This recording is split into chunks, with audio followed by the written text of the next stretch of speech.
Assalamualaikum warahmatullahi wabarakatuh, telurku semuanya. Pada video kali ini kita akan mencoba untuk mereview ya, mereview sapi. Ini saya juga agak sedikit takut ini, karena belum terlalu apa ya, terbiasa. Eee, kita akan ke ahlinya ahli, nah, Mas Abi ini, beliau masih muda tapi sangat-sangat piawai dalam menjinakkan sapi ya. Kalau sapi sudah dielus begini, wah ini kayak janda dikasih duit 100 juta gitu. Assalamualaikum Mas Abi. Waalaikumsalam. Alhamdulillah, gimana kabarnya? Alhamdulillah Maksudnya sehat. kabar sapinya maksudnya?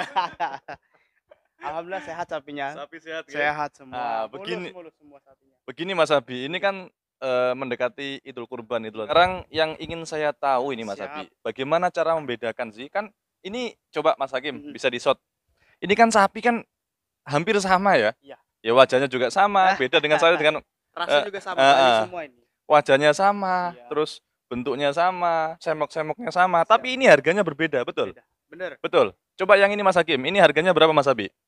Kalau yang ini harganya 17.100.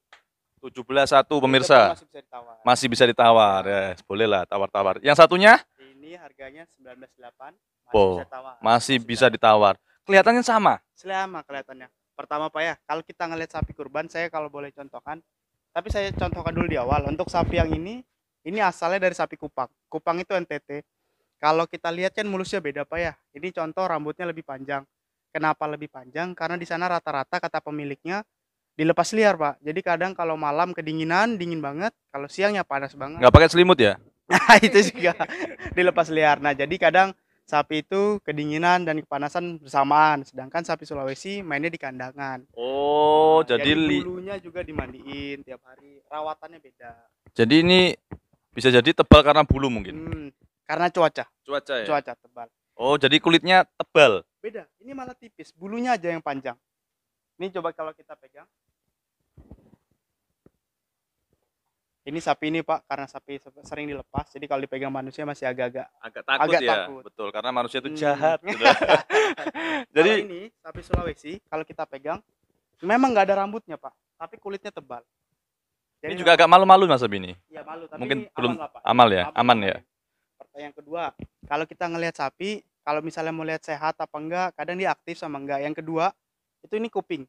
Kuping kalau sapi itu kuping ke atas semua kayak gini, insya Allah sehat Pak.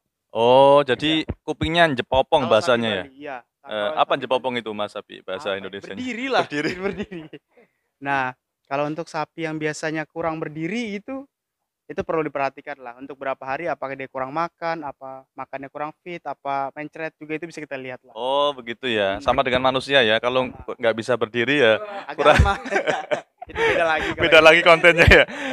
Begini Mas Abi, eh, dalam kurban itu kan pasti yang Syarat yang minimal. diprioritaskan itu kan daging ya, Siap. daging. Kalau bisa kan dapat yang murah tapi dagingnya banyak Siap. begitu. Nah, kira-kira cirinya bagaimana sih kita membedakan sapi yang banyak daging dan cuman gede tulangnya saja? Kalau yang pertama kita boleh lihat kaki-kakinya.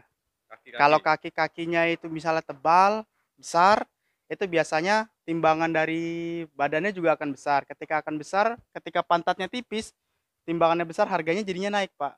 Jadi hitungannya tulangnya hanya tulangnya aja yang besar. Nah, kalau misalnya kakinya nggak terlalu besar, terus pertulangannya juga nggak besar, tapi pantatnya lebar, insya Allah proporsi dagingnya jauh lebih banyak. Begitu ya. Nah, Nah, terus yang kedua ini Pak ya, kalau untuk masalah daging, kalau kita kenal beli steak itu ada namanya tenderloin sama sirloin. Sirloin itu daging khas luar. Nah, kalau sapi itu kurang gagah, sirloin itu di sini Pak, di atasnya, di punggung. Punggungnya tipis terus nggak lebar. Ketika kita punya daging sirloin yang lebar, maka nanti pahanya juga akan ikut lebar dia Pak. Ini pahanya besar. Kita juga lihat lehernya. Kan sapi Bali pada umumnya nggak ada punya punuk Pak ya. Ini hampir menyerupai punuk, sebenarnya bukan punuk. Lehernya udah, kalau orang Jawa bilang leher beton Pak. Iya. kayak Mictician gitu ya. Iya, lehernya besar. Perkaki-kakiannya juga kurang apa, nggak besar, tapi dari postur tubuhnya besar. Jadi untuk masalah daging insya Allah aman, 110 beranilah. Itu kalau untuk dijual di pasaran loh ya. Kalau untuk kurban kan berarti nggak diteteli. Itu 110 ke atas berani. Dagingnya aja ya. Iya, untuk timbangan hidup ini sekitar 340-an. Oh, luar biasa. Oke, terakhir Mas Abi, kira-kira tips apa yang bisa kita lakukan untuk memilih sapi yang kira-kira yang ya prima dan juga apa ya proporsional untuk dibuat kurban? Kita nanti pasti datang setiap kandang, kita ngeliat sapi itu pasti dikasih makan, Pak. Yang pertama kita ngeliat dari dia makannya. Kalau makannya kuat, giat, berarti insya Allah sampai hari H Sehat ya. nggak terlalu mengecewakan lah hasilnya. Apabila agak kadang makannya aja udah nggak mau, telinganya udah turun, itu agak bahaya. Tapi bisa jadi 2 minggu misalnya, saat ini sudah besar nih, besar ya. Misalnya 2 minggu menjelang hari H, itu bisa jadi surut ya? Bisa. Jangankan 2 minggu, 3 hari aja Pak, sapi bisa susut. Ini contohnya. Sapi ini nggak mau makan selama 3 hari aja. Coba Pak lihat perutnya habis. Oh iya iya iya. Sapi ini ternyata masalahnya ada di sana Pak. Pakannya nggak cocok. Pakannya kebanyakan air, nggak cocok ketika makan selanjutnya. Akhirnya dia mencretnya saya, baru kita coba kembalikan lagi ke awal. Oke oke, begitu pemirsa ya.